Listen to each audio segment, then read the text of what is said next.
Acompañar conmigo en la lectura en el Evangelio según San Mateo en el capítulo 24.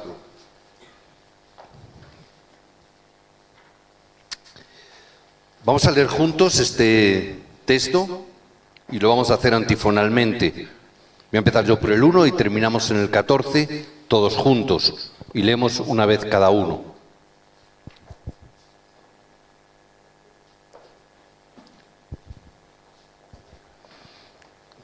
Capítulo 24, del 1 al 14. Empieza diciendo así el versículo 1. Cuando Jesús salió del templo y se iba, se acercaron sus discípulos para mostrarles los edificios del templo.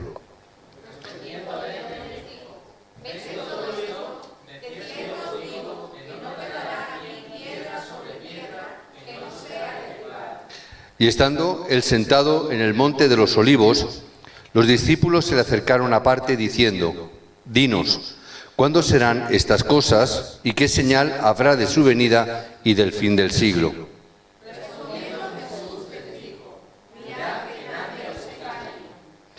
Vendrán muchos en mi nombre diciendo: Yo soy el Cristo, y a muchos engañarán. Hace eco. Eco.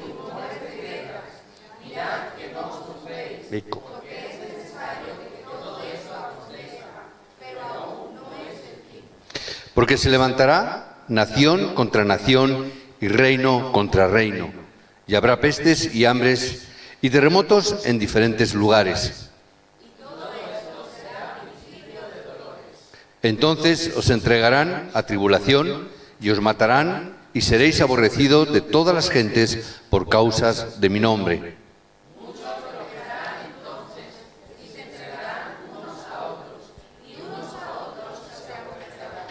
Y muchos falsos profetas se levantarán y engañarán a muchos.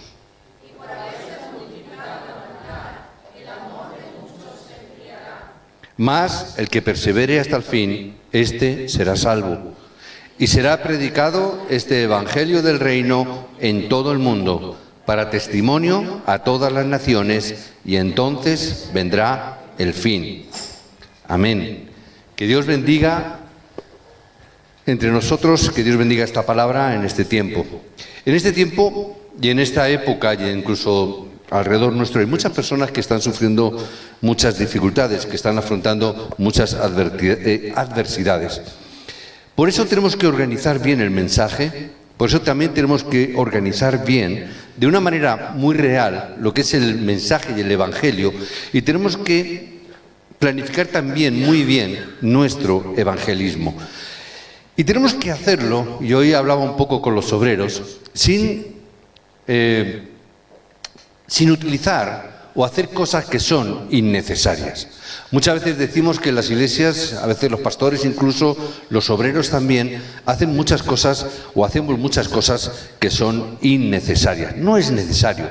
Por eso muchas personas fracasan, porque hacen cosas que no son necesarias para el reino. A veces porque tienen un plan que solamente está en su mente, es un plan imaginario, es algo que a veces soñamos simplemente como algo, ¡ay, qué bonito sería!, pero sin realmente tener una base y un principio.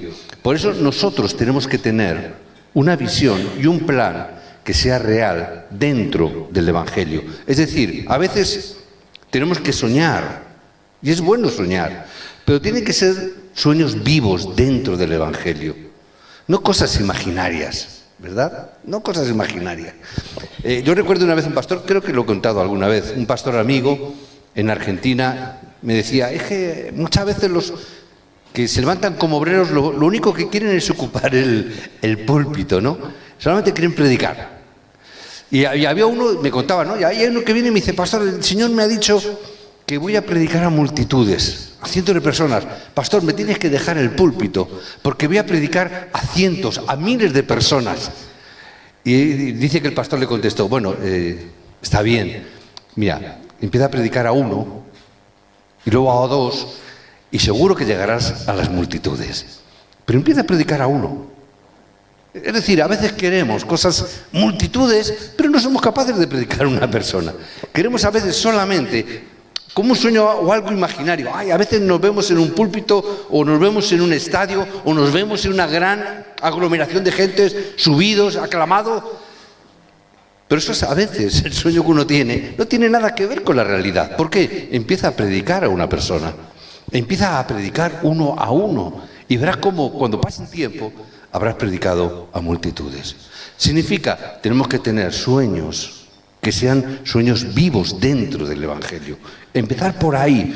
Y haciendo esto tenemos que orar. Y entonces, si hacemos esto y oramos por ese sueño que Dios pone dentro del Evangelio, hermano, no tienes más remedio que tener éxito. No tienes más remedio que las cosas acontecer, porque está dentro del plan y el corazón de Dios. Si tienes dificultades, hay veces que podemos tener dificultades, ya sabéis que yo nunca digo que quitéis las dificultades. Simplemente te digo que no te deprimas, no te angusties, no seas engañado y aférrate al Evangelio. No te aferres a cosas imaginarias. ¿Qué significan cosas imaginarias? Hay veces, como decía esta mañana, que pensamos y decimos, es que el Evangelio no funciona, es que el Evangelio no me funciona. A veces lo escuchamos. Y yo les decía a los obreros esta mañana, no digáis eso nunca más. ¿Por qué? El Evangelio funciona, quien no funciona eres tú. El Evangelio es poder de Dios. El poder de Dios siempre funciona. ¿Quién no funciona? Soy yo el que no te funcionan las cosas. ¿Por qué? Porque entramos en cosas imaginarias, en cosas que no son reales. A veces pensamos en querer hacer cosas y a eso es lo que le llamamos el humanismo. No tiene nada que ver con el Evangelio, pero queremos hacer cosas porque imaginamos cosas, pensamos cosas dentro de nuestro humanismo. No funciona. Va a fracasar, no va a funcionar. Por eso digo, no tienes que aferrarte a ese tipo de cosas. A veces nos aferramos a cosas místicas. ¿Por qué? Porque como no me funciona en el humanismo, entro en la religiosidad. Y la religiosidad la llevo al extremo, que es el misticismo. No es así, son cosas imaginarias. No, yo voy a orar, Dios me va a revestir de poder, Dios me va a dar los dones, yo voy a salir a la calle, voy a levantar las manos y todo el mundo se va a caer y todos se van a convertir. Son cosas imaginarias, no es así como Dios obra. Pero eso es a veces lo que nosotros nos pensamos y creemos. Y que vamos por ahí con cositas de estas. Solo te digo, no te angusties. Hay problemas, no acudas a otras cosas. Somos muy tendentes a cuando vienen los problemas y cuando vienen las dificultades, somos muy tendentes a deprimirnos, a angustiarnos, a quedarnos un poco parados. No te quedes así, solamente aférrate al Evangelio que es real. No a un Evangelio innecesario, al Evangelio real de Cristo. No el Evangelio que hacemos a veces con nuestro pensamiento y hacemos a veces con nuestro misticismo o con nuestro humanismo. El pacto de Dios es real. El Evangelio, dice Pablo en Romanos, es poder de Dios. El Evangelio siempre funciona, siempre funciona. Soy yo quien no está funcionando. Por eso, muchos que están deprimidos, muchos que están desanimados, no tienen que estar así. No estéis así. Muchos creyentes se desaniman, se deprimen. No estés así. Solamente tenéis que aferraros al pacto de manera real también. El Evangelio es real, el pacto es real. Aférrate realmente al Evangelio. No digas que me aferro y luego haces cosas que no tienen nada que ver con el Evangelio.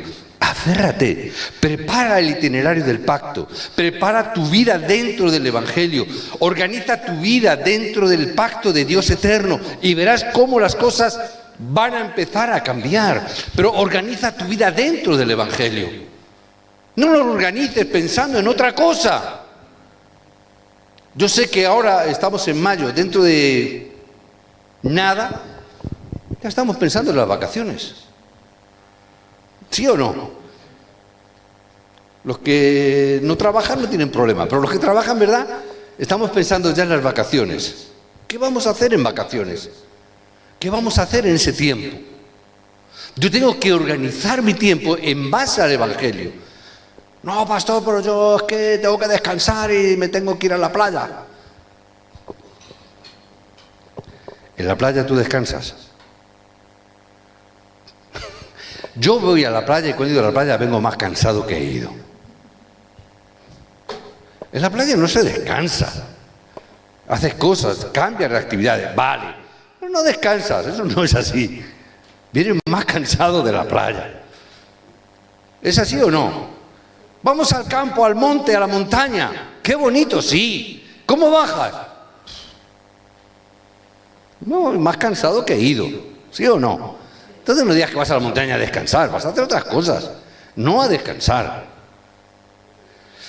Tenemos que organizar nuestro tiempo en base al Evangelio. No digo que no nos marchemos a la playa ni a la montaña, cada uno vaya donde pueda o quiera, pero yo tengo que organizar dentro del Evangelio. Yo cuando organizo las vacaciones, yo no las organizo en base a ver dónde me voy a ir, a descansar o a la playa, al monte, sino dónde Dios tiene su plan dentro de esas vacaciones. Entonces buscamos qué es lo que más me conviene dentro del itinerario del pacto, qué es lo que a mí más me va a edificar, qué es lo que más beneficio me va a proveer, qué es lo que a mí más me va a bendecir. ¿Por qué? Porque luego tengo que venir y tengo que volver a la realidad. Entonces, ¿yo qué es lo que busco? Voy a ver dónde hay un entrenamiento. Procuro ir, y esta semana estábamos viendo, ¿podremos ir este verano a Corea al entrenamiento o a las conferencias de remanentes con ellos? La economía no lo permite, pero ¿dónde está el plan? Está ahí.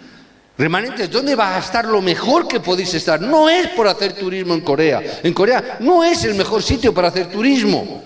Que me perdonen los coreanos. No es el mejor lugar para hacer turismo. Hay otros sitios mejores y más baratos, más cerca. Pero yo tengo que buscar dónde Dios me va a bendecir más, dónde Dios va a bendecir más a los remanentes este verano. ¿Dónde van a estar mejor bendecidos? Yo recuerdo la primera vez que mi hijo se quedó, el pastor Jonathan, se quedó en Corea. ¿Qué edad tendría? Estaba en el instituto, 13, 14, 15 años. Estaba todavía en el instituto. No recuerdo muy bien la primera vez que se quedó en Corea, que fuimos a Corea, mejor dicho. Y yo recuerdo cuando nosotros fuimos a Corea, mi pensamiento paternal, humanista, ¿cuál era? Jolines, no vamos a ir a Corea la primera vez que fuimos a Corea, recuerdo, que eran pequeñitos, estaban en el instituto. Y yo recuerdo, nos vamos a ir 3 meses a Corea, los 3 meses de verano nos vamos a ir a Corea, los 3 meses de vacaciones que tenían los chicos, tanto Jonathan como Miriam, digo, nos vamos a ir a Corea. Y yo mi pensamiento, yo le decía a mi esposa, joder, me da una cosilla. ¿Por qué? Ay, es que los 3 meses, mandarlos a Corea, no tenían televisión, allí no tienen el aparatito este, la PlayStation, ni cosas de estas, ni videojuegos, allí no va a tener nada, no va a tener a sus amigos, va a estar allí, se va a aburrir, pobrecito, 3 meses allí, solo, con su hermana, con los padres, todo hablando en coreano. Y mi pensamiento era, pobrecito. Yo, pobrecito. Mi esposa, que tiene más vista que yo en ese sentido, me dijo, pobrecito, vamos a ver, ¿qué es lo que prefieres? Que tu hijo vaya a Corea, que esté preparándose, que esté entrenando, que esté cogiendo base en la palabra, o que se quede aquí, que se esté yendo con los amigos, que se vaya de fiesta, que se pueda ir de copa, que se pueda hacer cosas. ¿Qué va a hacer 3 meses aquí con los amigos haciendo las cosas que los jóvenes suelen hacer a esas edades? ¿Qué es preferible? Cuando lo entendí dije, vamos a Corea y con alegría. ¿Por qué? ¿Qué es lo mejor? Humanamente, claro, que se diviertan los chicos. Luego nos quejamos de que los jóvenes hacen o dejan de hacer. Pero no invertimos en ellos, ¿verdad? Luego nos quejamos de que nuestros hijos es que no vienen a gusto al culto, pero no invertimos en ellos. Luego nos quejamos de que los jóvenes hacen o dejen de hacer botellón, pero no hacemos nada por ellos. No hacemos nada que sea alternativo a ellos. No les preparamos, no les incentivamos. A veces hablamos, los matrimonios no están bien, pero hacemos en agosto un campamento para los matrimonios y no se apunta a nadie. Pero luego nos quejamos. Es que, hombre, me voy de vacaciones. Y es mejor irte de vacaciones discutido con tu marido, regañando con tus hijos, que no hacer campamento y edificar tu matrimonio y tus hijos. ¿Verdad? Es mejor. A veces tenemos planes imaginarios. No, pues si me voy a la playa, qué bien vamos a estar. Y tú sabes, ya sabéis las estadísticas, cuando las personas terminan los veraneos, en agosto cuando termina, y llegas en septiembre, resulta que hay un repunte de divorcios. ¿Por qué será? estéis juntos todo el mes. En vez de aprovecharlo y disfrutarlo, no, estamos juntos todo el mes y es cuando más se discute. Afloran los problemas y los matrimonios discuten. Llega septiembre y nos vamos al abogado a hacer el divorcio. Es una estadística, no lo digo yo, es un repunte que está ahí, estadísticamente. Más divorcios en septiembre. Casualidad. Cuando la gente viene de vacaciones. ¿Por qué? Porque en vez de solucionar el problema nos vamos de vacaciones. ¿Qué es preferible? Tenemos que aferrarnos al pacto que es eterno. Aferrarnos al pacto, vuestra vida, organizarla. ¿En base a qué? Al itinerario del pacto. Ese itinerario que va a marcar tu vida. Déjate de marcarla en otras cosas y comienza a orar. Comienza a orar en la dirección de tu vida. Remanentes, empezar a orar. ¿Qué es lo mejor y lo más importante? Pasármelo bien. Y mañana, edifica tu vida. Empecemos a edificarla ahora. Yo tomé un texto hace años, Jeremías 33:3. Todos lo conocéis, ¿verdad? Clama a mí. ¿Y yo qué haré? Responderá. Dios responde. Clama y Dios responde. Y no solamente responde, sino que te mostraré cosas grandes y ocultas que tú no conoces. Tenemos que ir en esta dirección. Pero equivocamos los términos. Equivocamos conceptos. No estamos entendiendo correctamente. Fijaros, dentro del Evangelio y dentro de las iglesias hace 2000 años estamos diciendo, o se está diciendo, que Jesucristo iba a volver en su segunda venida, ¿verdad? Del que Cristo marchó, Cristo dijo que volvería. 2000 años hablando de esa segunda venida de Cristo. Pero al mismo tiempo, también continuamente, casi en esos 2000 años, se nos está alarmando que va a venir Cristo. Cuando viene una crisis, es que Cristo ya está aquí. Siempre están hablando el fin del mundo. Hay una guerra en tal sitio, el Señor está cerca. Hay un terremoto, el Señor está cerca. Hay una gran inundación, el Señor está cerca. Es verdad. Siempre se nos está diciendo ese tipo de cosas. Hemos leído ahí. Pero el Señor dijo una cosa muy clara, que el fin llegará solo después de que el Evangelio sea predicado a todas las naciones. ¿Qué nos está diciendo esta palabra? Que vendrán muchos en mi nombre diciendo yo soy el Cristo. ¿Qué nos está diciendo la palabra? Que muchos serán engañados por todo este tipo de cosas. Oiréis guerra, rumores de guerra, mirad que no os turbáis. ¿Qué nos está diciendo? No os turbéis. No te preocupes. Puede haber conflictos, puede haber problemas, puede haber cosas, pero no es necesario. ¿Por qué? Porque todo eso tiene que ocurrir. Es necesario que acontezca, pero aún no es el fin. No te agobies por ese tipo de cosas. No nos preocupemos por los problemas ni por esas circunstancias. Sabemos que se levantará nación contra nación, reino contra reino. Ve a la televisión y lo ves. Está ocurriendo, ¿sí o no? Están ocurriendo guerras, conflictos, continuo y constantemente. Donde no es necesario surgen los conflictos. Lituania y Rusia ahora se han enzarzado porque han levantado una estatua en homenaje a un héroe de la Segunda Guerra Mundial. Estamos hablando de 70 años, 80 años. Es decir, por cualquier cosa se acontece esta realidad. Habrá pestes, hambres, terremotos en diferentes lugares. Pero todavía el principio no es el fin. Ese es el principio del fin. La gente, dice la palabra, tratará de engañar a los que tienen el Evangelio. Van a tratar de engañarnos a nosotros, hijos de Dios, con todo ese tipo de circunstancias y de situaciones. ¿Para qué? Están engañándonos para estar agobiados.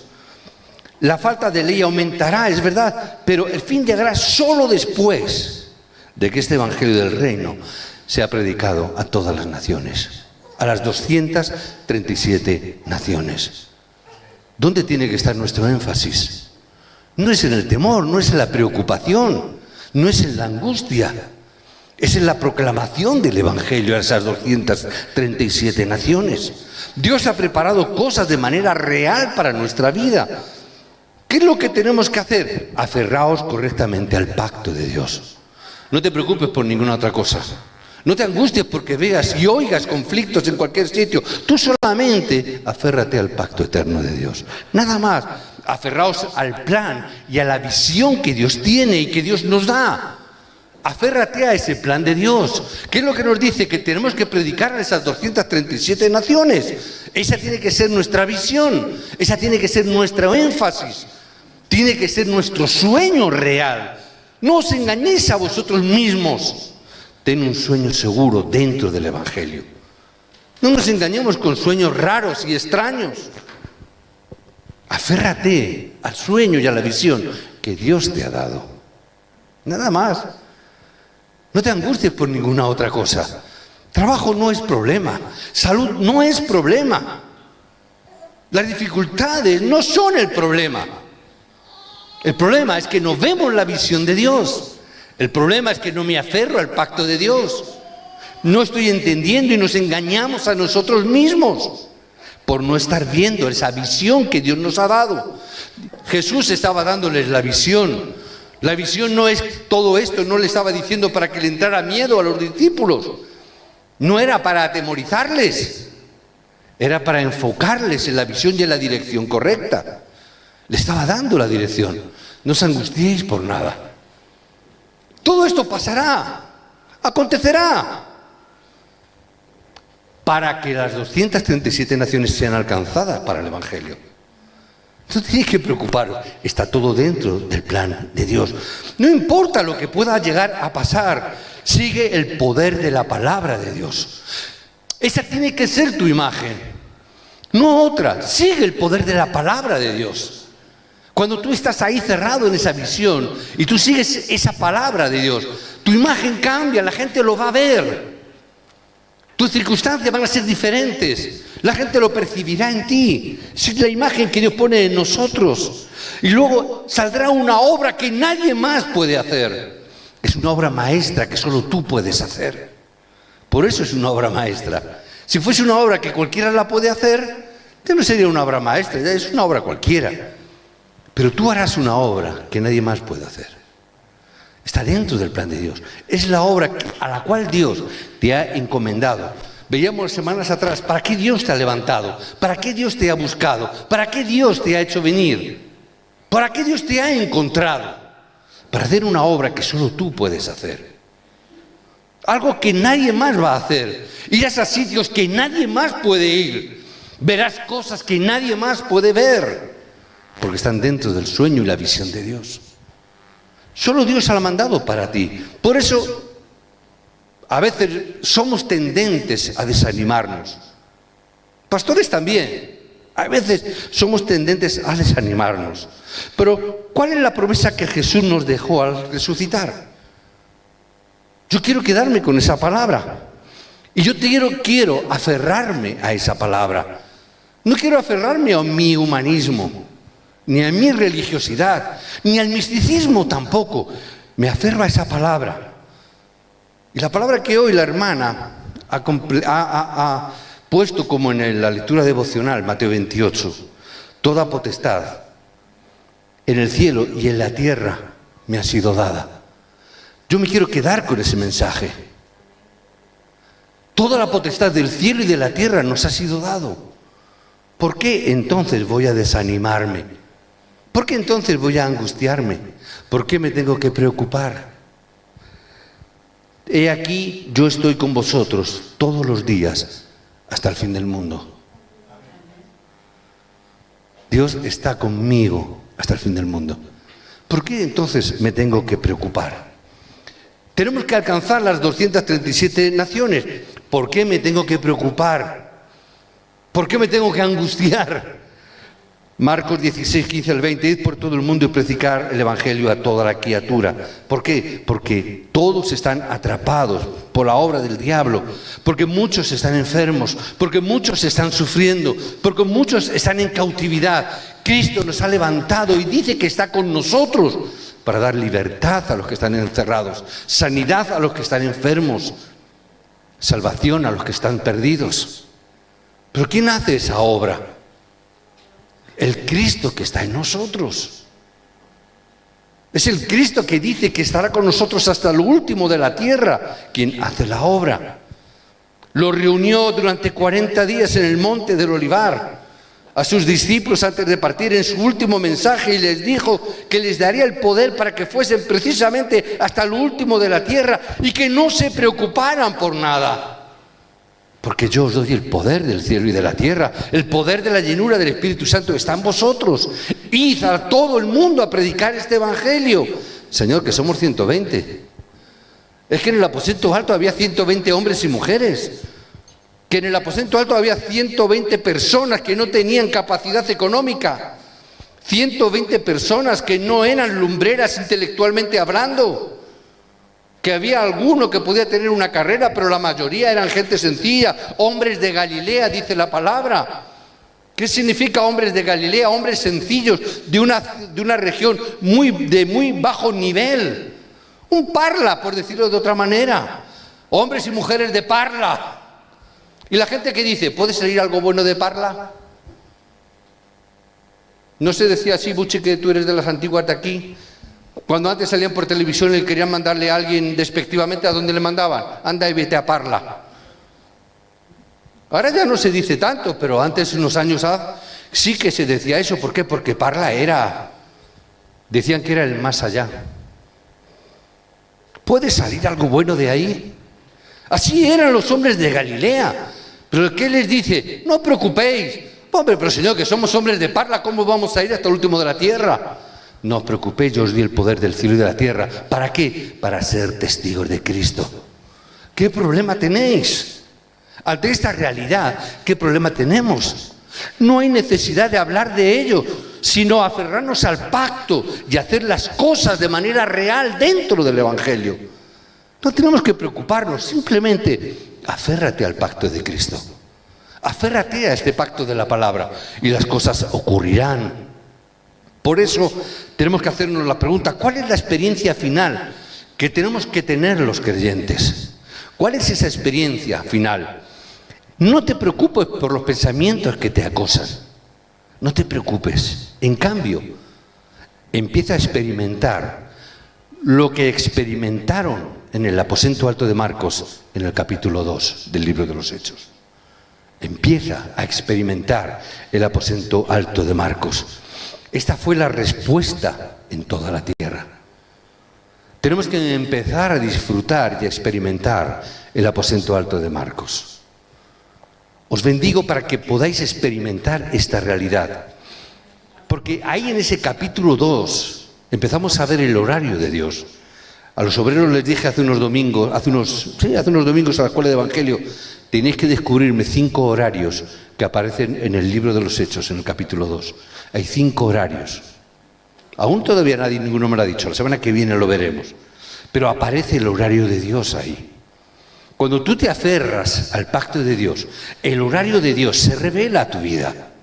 Empieza a ocurrir cosas a tu vida. Empiezan a abrirse las puertas del evangelismo de manera natural. No tienes que forzar ninguna puerta. Por eso algunas veces cuando me llamáis, es que fulanito y menganito me he encontrado una persona. No fuerces ninguna puerta. ¿Por qué? Si es un plan de Dios, la puerta se abrirá sola. Si no se abre, no la abras, porque no es plan de Dios. ¿Amén? Simplemente, de forma natural, tienen que abrirse las puertas. Si eres un discípulo de Cristo, si eres un testigo de Cristo, si te estás aferrando al Evangelio correctamente, al pacto de Cristo, las puertas se abren solas. En ese horario que Dios establece, dice que entonces en aquella región, en ese momento determinado, concreto, 15 naciones estaban congregadas. 15 naciones estaban juntas en ese momento. Es el horario de Dios. No es que ellos lo organizaran, no es que los discípulos lo vieran. Es que Dios establece ese horario. En el mejor momento, en el momento donde 15 naciones estuvieron, el poder de Dios se manifestó. No hay nada que pueda bloquear el poder de Dios. Cuando el poder de Dios abre puertas y se revela su poder, nadie puede bloquearlo. Por eso deja que Dios abra la puerta. Porque si Dios la abre, nadie la puede cerrar. Amén. No trates de abrir puertas que Dios no abre, porque solamente encontrarás conflictos detrás. Amén. Simplemente espera. Y es verdad que a veces me dicen que a veces vienen dificultades. Pero pastor, incluso con esta palabra y este mensaje me vienen dificultades. ¿Y? Si vienen dificultades, está bien, no pasa nada. Pastor, es que pero yo sigo las pautas y me vienen dificultades. Da igual. Las dificultades vienen. En las Escrituras, las dificultades vinieron. ¿Y qué ocurrió? Que el mensaje y el Evangelio y esas dificultades sirvieron para que dentro del Evangelio se levantara la iglesia de Antioquía. Se levantara la iglesia para la misión mundial. No pasa nada. Está todo dentro del plan de Dios. Simplemente tenemos que aprender a experimentar esto. A experimentar que incluso dentro de la persecución y del problema está el plan de Dios. Si vienen dificultades, no pasa nada. No ocurre nada si vienen dificultades. Simplemente tenemos que aferrarnos al pacto de Dios. Si nos aferramos al pacto de Dios, y estos hombres y mujeres que se aferraron al pacto de Dios fueron capaces incluso de alcanzar Roma, evangelizar Roma, salvar a la región de Roma. Solamente unos hombres y mujeres, discípulos, que encontramos en Romanos 16, fueron los capaces de poder conquistar Roma. Lo que no consiguió ningún ejército, lo que no consiguió ninguna nación importante, lo consiguió el cristianismo. En poco más de 250 años fue alcanzado. En ese momento Dios revela su horario.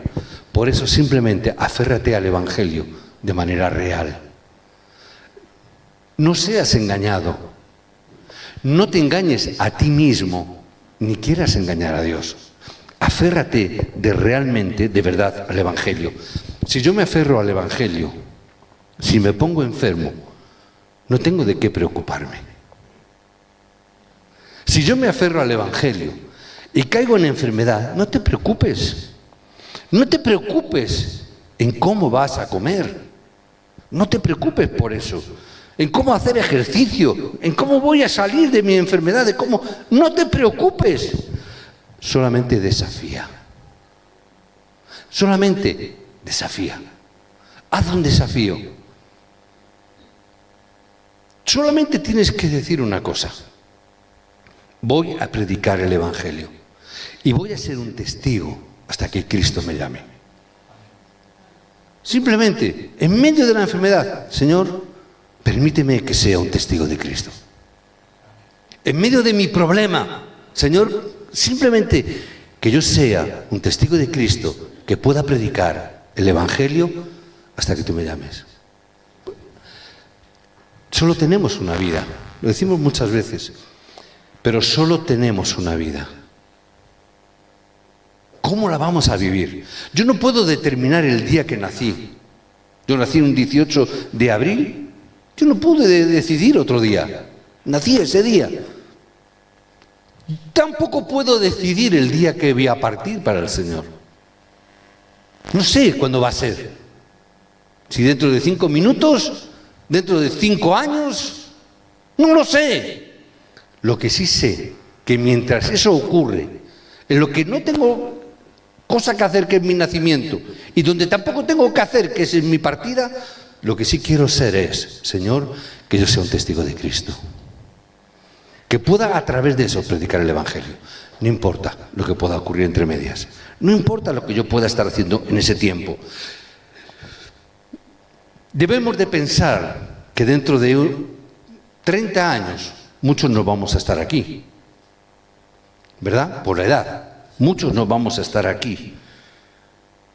Otros en más, otros quizás en menos tiempo. Solamente tengo que preguntarme, ¿quiénes serán las personas y la iglesia que van a ser utilizadas y usadas por Dios? ¿Quiénes van a ser esas personas?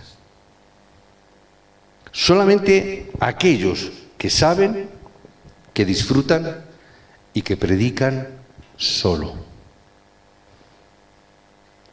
solo Cristo, solo reino de los cielos, solo la obra del Espíritu Santo. ¿Quiénes son los que serán usados por Dios? Cuando nosotros no estemos, aquellos que igualmente que conocen esta realidad, de que es solo Cristo. Los que disfrutan de que es solo a través del reino de los cielos. Y aquellos que predican que solo a través de la obra del Espíritu Santo. Os bendigo en el nombre de Jesucristo, para que seáis esos hombres y mujeres que podáis predicar, que podáis disfrutar y que podáis conocer solo Cristo, solo Evangelio, solo reino de los cielos. Una nación que conoce esto es una nación que va a cambiar el mundo. Una iglesia que conoce esto absolutamente se convertirá en la iglesia más importante para las misiones. Las iglesias que más conocen, que más disfrutan y que más predican solo a Cristo son las iglesias que más misioneros están haciendo, que más evangelistas están levantando. Por eso os bendigo, solo aférrate al pacto de Cristo. ¿Por qué? Porque Dios sigue cumpliendo su pacto hoy. Si yo me aferro al pacto de Cristo, Dios lo va a seguir cumpliendo en vuestra vida. Os bendigo en el nombre de Jesucristo. Amén.